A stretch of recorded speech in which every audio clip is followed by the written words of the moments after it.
Hello everyone, welcome to this amazing platform intense focus academy. तो पिछले lectures में हम लोगों ने प्लेटलेट्स की जनरल बातें समझ ली थी। प्लेटलेट्स में आपको कुछ हम स्पेशल फंक्शन बताए थे। मेन फंक्शन क्या था उसका? हीमोस्टेसिस करना, मतलब ब्लड का बैलेंस करना। हीमोस्टेसिस मतलब ब्लड, और स्टेसिस का मतलब क्या होता है? मेंटेन रखना। क्या होता है स्टेटिस? दो तरह का होता है, स्टैटिक और डायनेमिक। डायनेमिक मतलब जो चलते रहेगा एक तरफ से एक तरफ, और स्टैटिक मतलब है कि उसी स्टेज में रहेगा और बैलेंस किए हुए रहेगा। ठीक है, तो हेमोस्टेटिस का डेफिनेशन देखते हैं। और भी प्लेटलेट के फंक्शन थे। क्या था? क्लॉट फॉर्मेशन था, ब्लड वेसल जो रप्चर्ड हो जाता है उनका रिपेयर करना था। तो आज हम लोग मेनली हेमोस्टेसिस देखेंगे कि कैसे होता है, उसका कुछ स्टेज होते हैं, उसको हम लोग एक एक करके देखेंगे। ठीक है, तो पहले डिफिनेशन की बात कर ले। डिफिनेशन क्या है? Mechanism that leads to stoppage या सिजेशन, स्टॉपेज या cessation of bleeding from a blood vessel.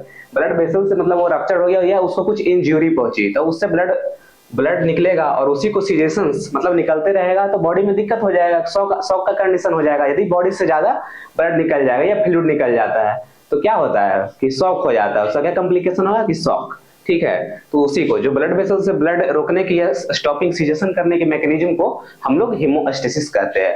तो हीमोस्टेसिस सिंपली क्या बोल सकते हैं? कोयागुलेशन ऑफ ब्लड। ब्लड का थक्का जम जाएगा, मतलब खून का थक्का जम जाएगा। कोगुलेशन मतलब वही होता है कि थक्का बनना है हिंदी में, कोगुलेशन ऑफ ब्लड। ठीक है, आज मेनली ये चैप्टर पढ़ेगा, कोगुलेशन ऑफ ब्लड। स्टेज देख लेते हैं। 3 स्टेज में ये पूरा होता है। वैसोकॉन्स्ट्रिक्शन, दूसरा platelet plug aggregation, and third one is the coagulation cascade.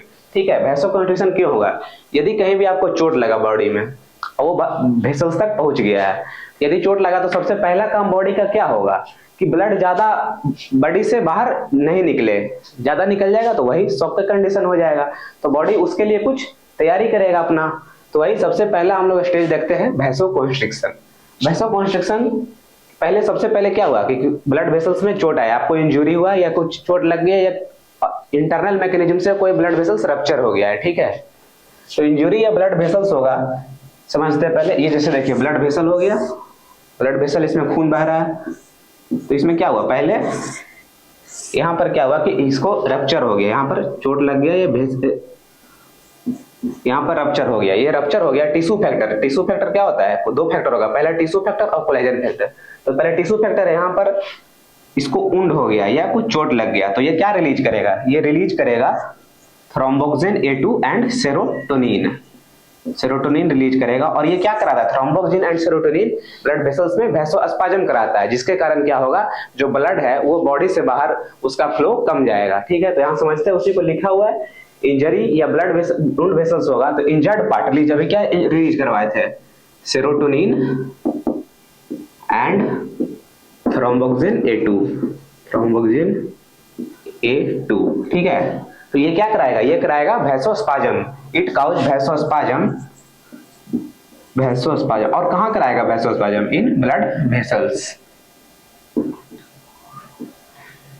It causes vasospasm in blood vessel, जिसके कारण क्या होगा कि बॉडी से जो ब्लड बाहर आ रहा था वो कम आना लगेगा, क्योंकि वैसोकॉन्स्ट्रिक्ट हो गया, ये कॉन्स्ट्रिक्ट हो जाएगा। यहाँ से ब्लड आ रहा है, ये इसका नैरोइंग कम हो जाता है। वैसोकॉन्स्ट्रिक्शन मतलब क्या होगा? नैरो जो ब्लड वेसल्स का है नैरोइंग वो कम जाएगा, तो इसके कारण आगे जो खून कम बहेगा। ठीक है, it causes vasospasm in blood vessels and reduce blood flow to outside the body due to, इसके कारण यहाँ क्या होता है? Vasospasm due to vasospasm. Simple है, समझ में आ गया? ये है वैसोकॉन्स्ट्रिक्शन का स्टेज। आगे हम लोग देखेंगे प्लेटलेट प्लग एग्रीगेशन। ठीक है, फिर फैक्टर देख लेते हैं। टोटल कितने क्लॉटिंग फैक्टर होते हैं? 13 क्लॉटिंग फैक्टर टोटल होते हैं।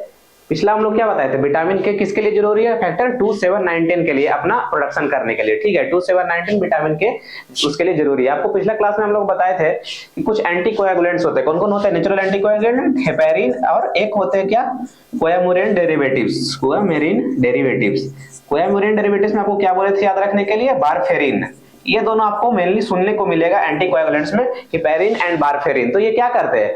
ये ब्लॉक किसको करते हैं? ये स्टिमुलेटरी इफेक्ट जो होता है के को, उसी को ब्लॉक कर देते हैं। और के स्टिमुलेट नहीं होगा तो क्या फैक्टर नहीं रिलीज होगा? 2, 7, 9, 10 रिलीज नहीं होगा, और रिलीज नहीं होगा तो क्या वो अपना कोएगुलेशन कर पाएंगे? ब्लड को जमा पाएंगे? नहीं जमा पाएंगे। ठीक है, इतना क्लियर है? Heparin and warfarin is anticoagulants. ठीक है, तो फैक्टर देखते हैं। 13 फैक्टर होते हैं, सबका नाम होता है स्पेशल, उसको देख लेते हैं। क्लॉटिंग फैक्टर 1 का नाम होता है फाइब्रिनोजेन। क्लॉटिंग फैक्टर 2 का नाम होता है प्रोथ्रोम्बिन। थर्ड का tissue factor, fourth calcium ion होता है, और ये कैल्शियम आयन क्या हो रहा था आपको बताया था, कैल्शियम आयन लिवर से नहीं प्रोड्यूस होता, ये डाइट से हम लोग को मिलता है, ठीक है, कैल्शियम डाइट से मिलता है, ये लिवर के द्वारा नहीं प्रोड्यूस होता है, याद रखने वाली बात है क्वेश्चन। फिफ्थ क्लोटिंग फैक्टर को लेवाइल फैक्टर कहते हैं। सिक्स तो डिलीट हो गया है, सिक्स ऐसा कोई फैक्टर नहीं है, उसका कोई नाम नहीं है। सेवंथ को क्या बोलते हैं, स्टेबल फैक्टर। एट क्या हो गया, एंटी हीमोफिलिक फैक्टर ए। 9 एंटी हीमो फैक्टर बी, या एक स्पेशल नाम बोलते हैं इसको क्रिसमस फैक्टर, किसको बोलते हैं क्रिसमस फैक्टर 9। 10th को क्या बोलते हैं, स्टुअर्ट प्रोअर फैक्टर। 11th को प्लाज्मा थ्रोम्बोप्लास्टिन, या इसको बोलते हैं anti haemophilic factor C. 12th को क्या बोलते हैं, हेगमैन फैक्टर, और 13th फैक्टर को क्या बोलते हैं, फाइब्रिन स्टेबलाइजिंग फैक्टर। क्लियर है इतना, फैक्टर 13 हो गया और इसका नाम हो गया। याद आप लोग को धीरे धीरे पढ़ते पढ़ते याद हो जाता है, और मेनली आपको याद रखना पड़ेगा, जैसे कि क्रिसमस फैक्टर जो आपको यूनिक नेम लगता है याद रखिएगा, कहीं पूछ दे, हो सकता है कि पूछ दे कंपटीशन एग्जाम में, ठीक है। अब आगे बढ़ते हैं। कोगुलेशन जो मैकेनिज्म होता है वो 3 स्टेप में कंप्लीट होता है। पहला क्या है, एक्सट्रिंसिक पाथवे, दूसरा intrinsic pathway, and third one is the common pathway. Extrinsic pathway क्या होता है, जो क्लॉटिंग फैक्टर थर्ड है वो आप बदलता है 10 AMA, और जो इंट्रिंसिक पाथवे है वो 12th फैक्टर है, वो बदलता है 10 AMA, ठीक है। आगे देखेंगे इसको, इसमें किसका मेन रोल होता है, प्रोथ्रोम्बिनेज, प्रोथ्रोम्बिन एक्टिवेटर। और third common pathway, common pathway क्या है कि सबसे पहले तो प्रोथ्रोम्बिन होगा क्लॉटिंग फैक्टर 2, उसको बदलना है थ्रोम्बिन में, तभी the help of prothrombinase it converted into thrombin. And फिर उसके बाद क्या होगा, फाइब्रिनोजेन क्लॉटिंग फैक्टर 1 है, ये बदलना है इसको फाइब्रिन में, तो fibrinogen is converted into fibrin with the help of thrombin, ठीक है। अब फाइब्रिन बन गया तो with the help of clotting factor 13, clotting factor 13 it forms a stable clot, ठीक है। इतना समझ में आ गया। 3 पाथवे कोगुलेशन मैकेनिज्म 3 स्टेप में होता है, पहला एक्सट्रिंसिक, दूसरा intrinsic, and third one is the common pathway. Common pathway तो आपको याद रखना ही रखना है, उसमें क्या होता है, प्रोथ्रोम्बिन थ्रोम्बिन में बदलता है with the help of prothrombinase, फिर फाइब्रिनोजेन बदलता है फाइब्रिन में with the help of thrombin, और जो फाइब्रिन बन गया वो with the help of clotting factor 13 it forms stable clot, ठीक है। इतना समझ में आ गया। आगे हम लोग पढ़ते एक करके, ठीक है। फिर हम अगले स्टेप की ओर आगे बढ़ते। दूसरा के पहला था वैसोकॉन्स्ट्रिक्शन, और दूसरा क्या है, प्लेटलेट प्लग एग्रीगेशन। मतलब क्या होगा, प्लेटलेट का प्लग एक होगा, प्लग मतलब कुछ चीज को रोकता है, प्लग, कॉटन प्लग सुने हो, टेस्ट ट्यूब में आप लोग स्टरलाइजेशन पर होगा, उसमें जब हम लोग स्टराइल के लिए डालते क्या ग्लास प्रोडक्ट को, तो उसमें कॉटन प्लग लगाते हैं, तो क्या होता है, कॉटन की तरह एक प्लग होता है, उसका एग्रीगेशन। एग्रीगेशन क्या होता है कि एक एक साथ आना, एग्रीगेशन मतलब बहुत सेम चीज का साथ आना, तो यही बोलते हैं प्लेटलेट प्लग एग्रीगेशन। तो पहला चीज क्या है, जब वेसल वॉल में इंजुरी होगा तब वो क्या रिलीज करेगा, serotonin and thromboxane and ADP, ठीक है। वेसल वॉल में इंजुरी हुआ वो क्या रिलीज करेगा, serotonin, thromboxane, A2 and ADP. फिर उसके बाद क्या होगा, ये जो फैक्टर्स है serotonin, thromboxane, A2 and ADP, वो क्या करेंगे, प्लेटलेट को एक्टिवेट कर देंगे, प्लेटलेट को एक्टिवेट कर देंगे। आपको बताए थे पिछला प्रॉपर्टीज होता है प्लेटलेट का, क्या प्रॉपर्टीज होता है, पहले तो एडिशन होगा, एक्टिवेशन होगा, एग्रीगेशन होगा, एग्लूटिनेशन होगा, ये पिछले लेक्चर में हम लोगों ने डिस्कस कर लिया था, ठीक है। 4 फंक्शन है, 4H से भी याद रख सकते हैं। 4H से क्या है, पहला adhesion, adhesion, activation, aggregation, aggregation सब साथ आएंगे और एग्लूटिनेशन करेंगे, एग्लूटिनेट करके एग्लूटिनेशन, ये इनका प्रॉपर्टीज है, ठीक है। This factor activates the platelet, platelet अब एक्टिवेट हो गया, एक्टिवेट हो गया, वो अपना सिक्रीशन रिलीज करेगा। और ब्लड में एक बहुत मेन फैक्टर प्रेजेंट होता है जिसको बोलते हैं बॉन विलिब्रांड फैक्टर, VWF। ये पिछला लेक्चर में डिस्कस किया था, कहां से निकलता है, अल्फा ग्रेन्यूल से ये सीक्रेट होता है। प्लेटलेट में 2 ग्रेन्यूल्स थे, क्वेश्चन है ये याद है, alpha granules and dense granules. तो अल्फा ग्रेन्यूल से बॉन विलिब्रांड फैक्टर निकलता है, वो कि जो ब्लड में प्रेजेंट होता है, और ये क्या करेगा, बॉन विलिब्रांड फैक्टर इंजर्ड साइट पे जाके अटैच हो जाएगा, फॉर्म इंजर्ड साइट, और क्या करेगा, ये जो इंजर्ड साइट है उसको स्टिकी बना देगा और इरेगुलर बना देगा। इरेगुलर क्यों बनाएगा, क्योंकि जब रेगुलर रहेगा सरफेस तो इसमें कुछ अटैच नहीं हो पाएगा, और जैसे ही ये इरेगुलर हो गया तो इसमें आके बहुत चांस है कि प्लेटलेट अटैक क्या होगा, एडेशन कर जाएगा, सट जाएगा, स्टिक कर जाएगा, ठीक है। तो क्या किया, बॉन विलिब्रांड फैक्टर जो ब्लड में प्रेजेंट है वो इंजर्ड साइट को स्टिकी बनाता है और इरेगुलर बनाता है। और जो एक्टिवेटेड प्लेटलेट थे, जो कौन एक्टिवेट किया था, serotonin, thromboxane, A2 and ATP, जो एक्टिवेटेड प्लेटलेट थे वो स्टिकी इंजर्ड साइट पे जाके अटैच हो जाएंगे, और अटैच हो जाएंगे तो उसी को बोलते हैं प्लेटलेट प्लग फॉर्मेशन हो गया। और प्लेटलेट प्लग जब बन जाएगा, जैसे कि यहाँ पर एक ब्लड वेसल्स है, यहाँ पर जाके प्लेटलेट बन गया, एग्रीगेट हो गया, तो क्या हो गया, एक प्लग बन गया प्लेटलेट का, और वो क्या करेगा, जो ब्लीडिंग हो रहा था उसको रोक देगा, ब्लीडिंग जो होगा उसको रोक देगा। ठीक है, वही लिखा है, formation of platelet plug temporary stoppage of bleeding, temporary stoppage of bleeding कर देगा। समझ में आ गया, इतना क्लियर है, प्लेटलेट प्लग फॉर्मेशन एग्रीगेशन हो गया। अब कुछ जनरल बातें हैं, time from injury to formation of platelet plug is known as bleeding time. जब इंजुरी हुआ और जहां से लेके ब्लीडिंग हो रहा है, the time from injury to formation of platelet plug, platelet plug बनने तक की टाइम को हम लोग क्या नाम देते हैं, ब्लीडिंग टाइम नाम देते हैं। जो नॉर्मल ब्लीडिंग टाइम होता है, नॉर्मल ब्लीडिंग टाइम जो होता है वो आपको याद रखना है 3 to 6 मिनट होता है, 3 to 6 मिनट, ये क्वेश्चन है मेन इंपॉर्टेंट। ठीक है, normal bleeding time 3 to 6 minute होता है।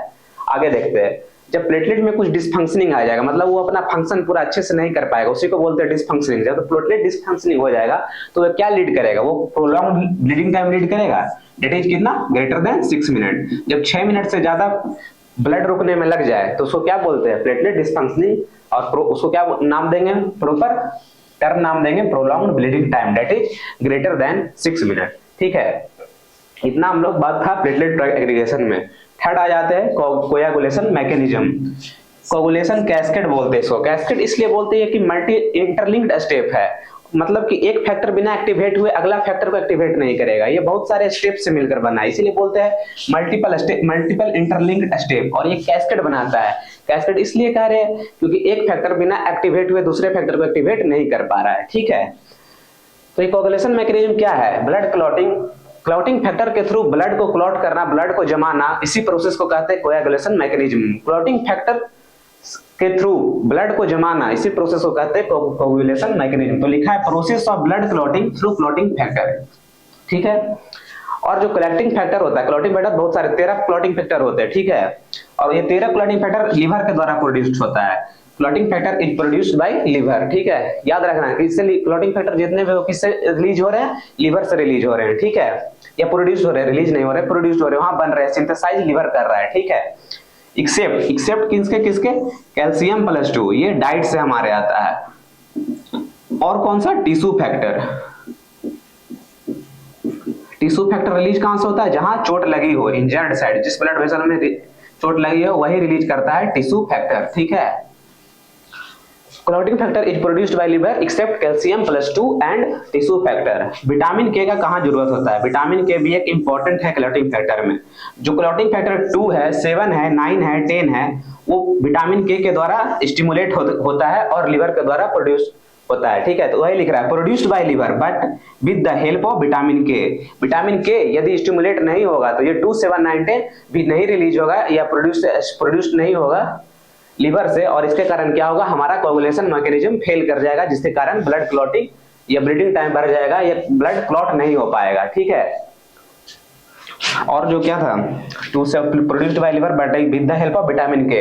विटामिन के जो कहां से है, विटामिन के हम लोग को मिलता है इंटेस्टाइनल फ्लोरा से। इंटेस्टाइनल फ्लोरा, हम लोग के बॉडी में कुछ बैक्टीरिया रहते हैं, वो हमारे बॉडी को हेल्प करते हैं, वो उसको बोलते हैं फ्लोरा। इंटेस्टाइन में वो प्रेजेंट होते हैं और वो विटामिन के का प्रोडक्शन करते हैं। इतना क्लियर है। ठीक है, फिर हम लोग आगे बढ़ते हैं। एक होता है extrinsic pathway, intrinsic pathway, common pathway. बताया coagulation mechanism completes in 3 step, that is extrinsic pathway, intrinsic pathway and common pathway.